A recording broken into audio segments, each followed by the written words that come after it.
I recently reviewed the old Sideshow Collectibles 1/6 scale Jabba, and now I'm going to be doing the new one. Now, I don't usually spend a lot of time on unboxings, and I'm not going to do that today either, but I thought it's worth showing you what kind of box this comes in because it is quite a large one, and it's a little bit difficult to handle.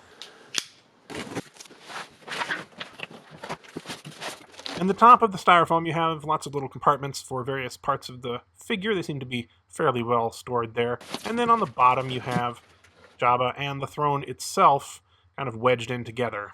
Now, instead of spending a lot of time showing me unwrapping all of this, I'm just going to go straight to the first item you're probably interested in, which is Jabba himself. I am going to come back at the end and do a comparison between the two versions, the old and the new, but for the most part, I'm going to be treating this as its own thing and sort of reviewing it independently. Now, this is being marketed as a 1/6 scale figure to go with Sideshow's extensive line of 1/6 scale figures, but if you know anything about those figures, you'll see that this is quite a bit different.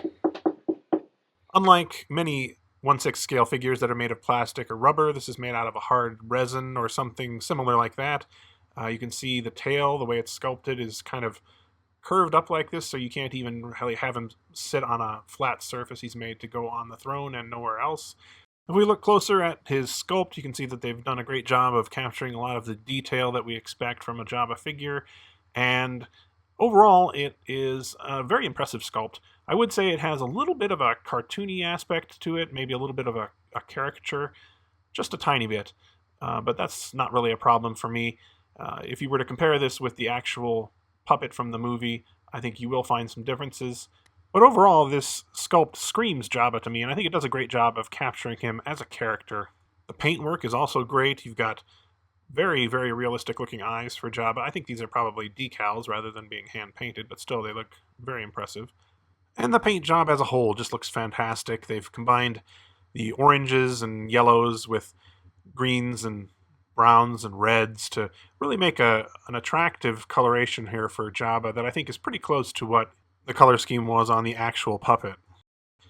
Now, you may have noticed in my close-up shots just a little bit ago that you can see some seams on Jabba's face where different parts of it come together, and the reason for that is that Sideshow has adopted a bit of a new approach for this figure, certainly the first for a Jabba that I've seen, and that is swappable face parts and arm parts.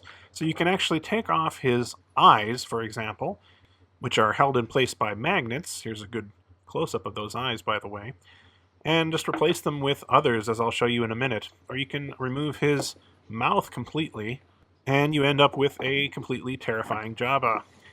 And of course the arms are the same. You can just pull those right off and swap them out with a different one. So let's go ahead and take a look at what you do get with this figure. In addition to the body, you get 2 pairs of arms, 3 mouths, 6 eyes, and one of these little froggy snacks that I threw in there. And you can basically combine them in any way you like. Each one has, all the same details that you would expect. They're all held on by magnets. And, generally speaking, they work pretty well, I think. Give you an idea. This one is the just sort of a pointing hand. The other one was more of a neutral hand for his right hand. And then on the left, we have a grasping hand. This one is useful for both the hookah pipe that goes there, and you can also put that froggy snack that I showed you a minute ago. It's got a magnet in it, and have him hold that like that, which is kind of nice. So that's a very useful hand. I'll probably be using that one much of the time because it's fairly versatile. Jabba, by the way, traditionally does not have a thumb. He just has 3 fingers, and I'm glad to see that Sideshow maintained that. They did add a thumb to his design for some of the later, prequel versions.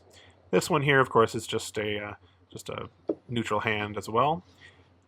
Look at the mouths. We have a closed mouth, which is this one here. These are just sort of hollow pieces made of, I'm guessing, resin, something. They're not very heavy. We have a more open mouth where you can see part of the tongue sort of sticking out a little bit.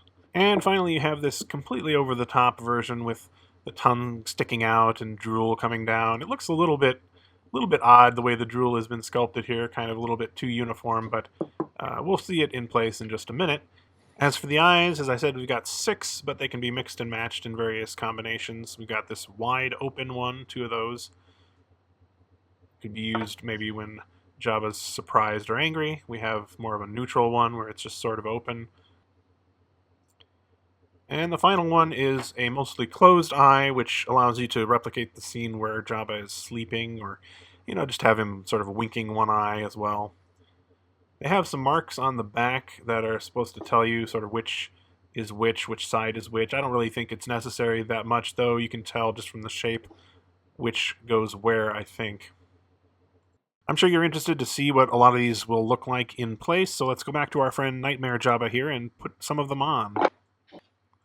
So for this one, we'll have him holding a froggy snack and kind of gesturing with one hand, and he's got two eyes that are sort of most of the way open. But we can, of course, just rip those off and make this a totally crazy-looking face if we really want to. Or we can have Sleepy Time Jabba, who's about to have a little nap. Aw, look at that. I'd say there are at least 4 or 5 different combinations that are visually distinct from one another, which is very impressive compared to every other Jabba figure that's ever been made. We've never had anything that really allows you to give him some personality like this, so I'm really a fan of this idea. Now, it is true that, especially when you're looking at a close-up, you can see the seams where the parts come together pretty easily. But honestly, if you're looking at it from a normal viewing distance, for the most part, you can't see them very well at all. They kind of blend in with all the other wrinkles and things on the figure, so I don't think it's that big of a deal. Speaking of swappable parts, the other figure that comes in this set is Salacious Crumb, and he comes with quite an array of parts, as you can see here. He only comes with one body, but he does come with 2 heads, and they just kind of slot right in there with magnets on a ball joint that allows you to position them just about any way you want. I kind of like that. It's a good approach. It's a nice sculpt as well, which we'll see a little bit more of in a minute. But you just turn it any way you like, and it's fairly strong. Should stay in there fairly well. Wait, oh, crap. Look at this. I just broke the tip off of one of these ears because it got caught with the other head. Well, that's just great. This was actually going to be something I was going to mention. These ears are extremely fragile. Someone on one of the forums I frequent has mentioned that he broke an ear just in shipment, and I've broken one in front of you here. So we're going to try and fix that in a little bit. But let's go ahead and look at the other head. We've got one with an open mouth. Be careful of those ears. And of course, we've got 2 sets of arms and 2 sets of legs. These are a little bit different than the Jabba parts, however, though, because they're sculpted in certain positions. And you can see here, this one is marked yellow on the peg, and this one is marked red. They're kind of sculpted in such a way that they really only work well if you combine the parts with the same color. For example, you can see I've combined 2 different color legs here, and it doesn't quite work because the one leg is really supposed to be resting on the other, but it only works if you're using the proper leg. So, in terms of different poses and mixing and matching these parts, you really only have 2 set poses that you're going to switch between. I mean, maybe the arms you could swap out a little bit better than the legs, but there's no articulation, there's no real freedom to choose your pose, which is disappointing and kind of makes me wonder why they bothered to go with this interchangeable approach in the first place because what's the point really if you only get 2 poses? Maybe they should have just given you 2 fully sculpted Salacious Crumbs instead. And I definitely think they should have used less fragile materials. So here we have the first of the 2 poses. This is the red parts. Oh, I did manage to fix that ear, by the way, with a little super glue.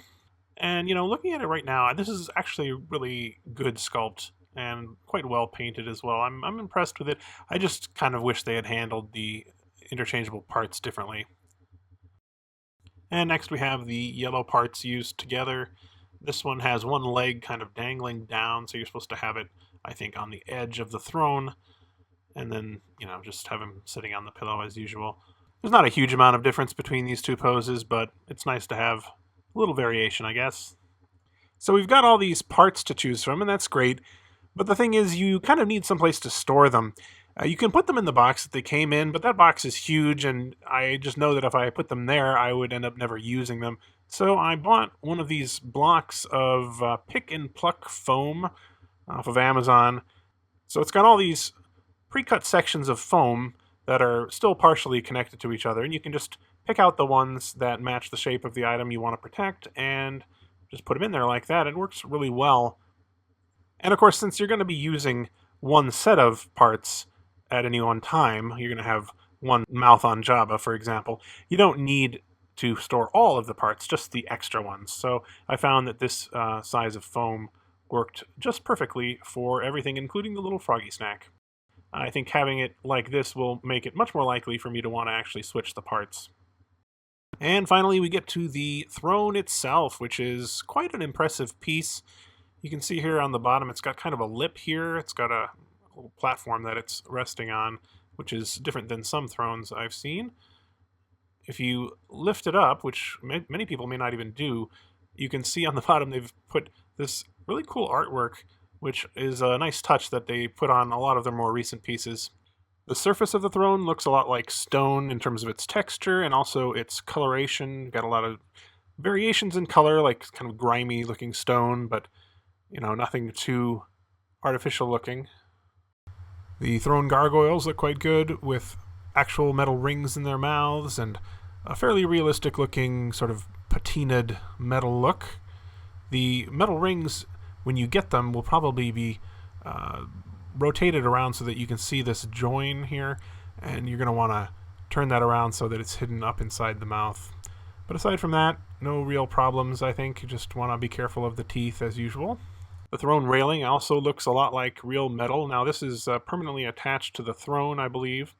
The bowl here is transparent and empty, and then they've given you a froggy snack in some sort of transparent resin that looks like liquid that you can put down in there. And it actually is a pretty good effect. It looks like water, so I'm pretty happy with that. And you can see it from the top, which is nice. That, by the way, is the control for the Rancor pit trapdoor. They've included a lot of accessories for the throne, including a couple of fake animal skins like this one. This one looks kind of like leather that's been scraped, I guess. Although if you look on the other side, you can see it's man-made fabric. This one is a little bit thin, a little bit paper-like. I'm not as fond of it as I am this other one, which looks like a fur. This one looks really realistic. I think it's been colored in a way that makes it look like an actual miniature animal fur, but of course if you turn it around you can also see that it's just a man-made thing. So you can put these on the throne anywhere you like, but I kind of like to have them be under where Jabba is going to be. Next up we get some pillows, 11 of them to be exact, even though the Sideshow website says you only get 9.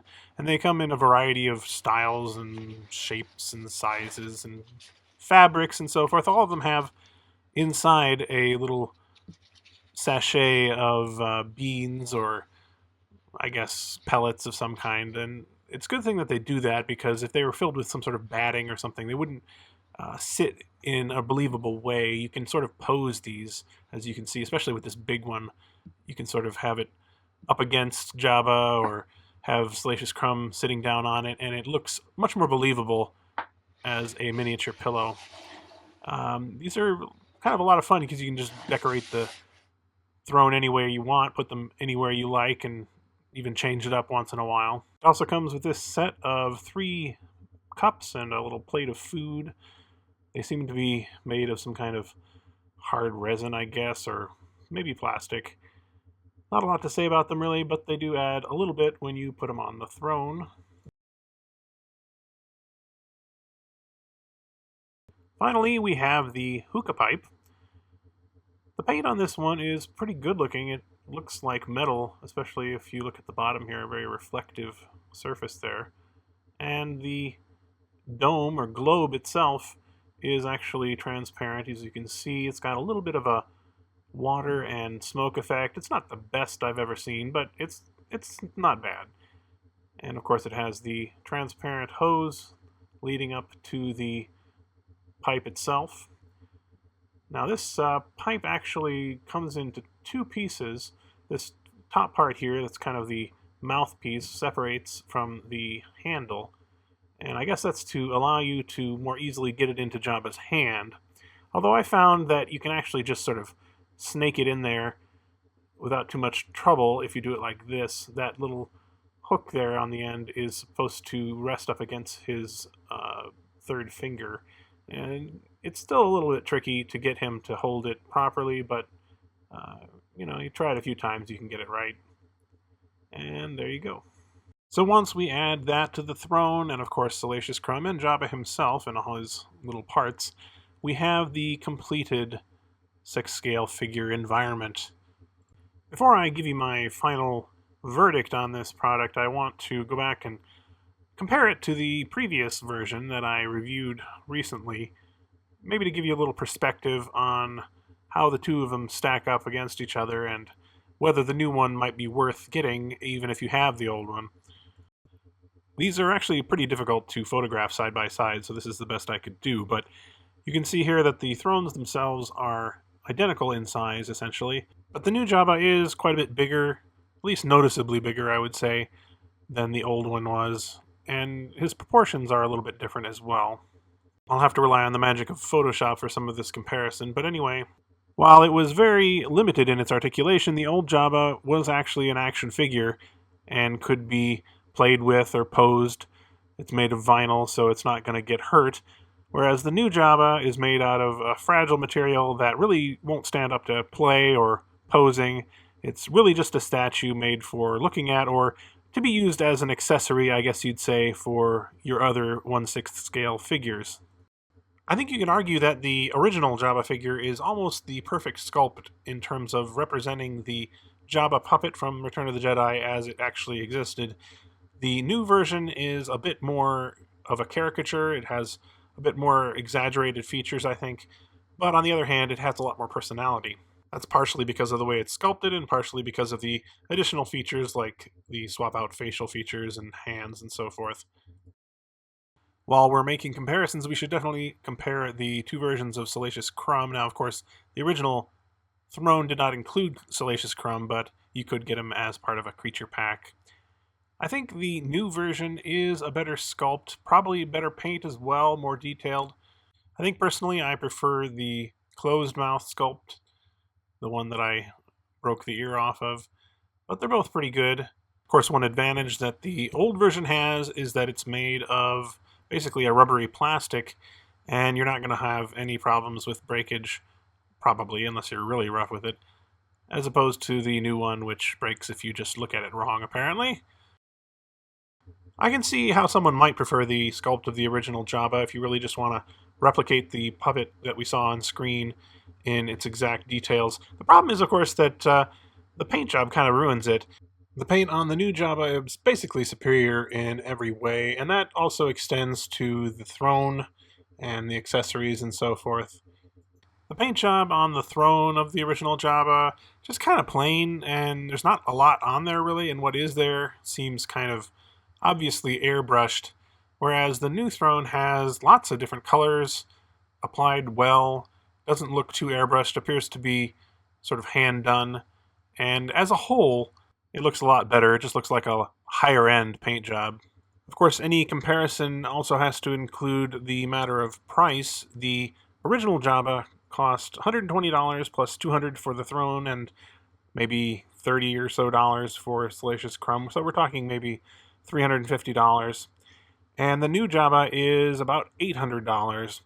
But of course, you have to keep in mind that the original Jabba came out 12 years ago, back when Sideshow 1/6 scale Star Wars figures were costing around $60, and now they're well over $200 a piece. So I guess you could argue that he hasn't increased in price as much as you might expect, given that price differential. Still, there's no denying that this is a lot of money. I no longer collect 1/6 scale figures regularly. I may pick up the Jabba-related ones that come out, but personally, if I had the choice between buying 3 or so 1/6 scale figures or this Jabba setup, I think Jabba would win out even if I wasn't a Jabba fanatic, because it's just very impressive to have on display. So yes, in case you couldn't tell, I do prefer the new one over the old one by quite a bit, although the old one is still a very impressive collectible. In fact, I like the new one so much, I'm going to go ahead and say this. This may be my favorite Jabba collectible of all time. It's definitely the best statue or figure that's ever been made. I don't think that's really even debatable. So, kudos to you, Sideshow. You really did a good job. There might be a few little things that could be improved here or there, but Overall, this is just a fantastic collectible and something that I can definitely recommend to someone who's crazy enough to have a giant Jabba statue sitting in their house. Thanks very much for watching, and we'll see you next time.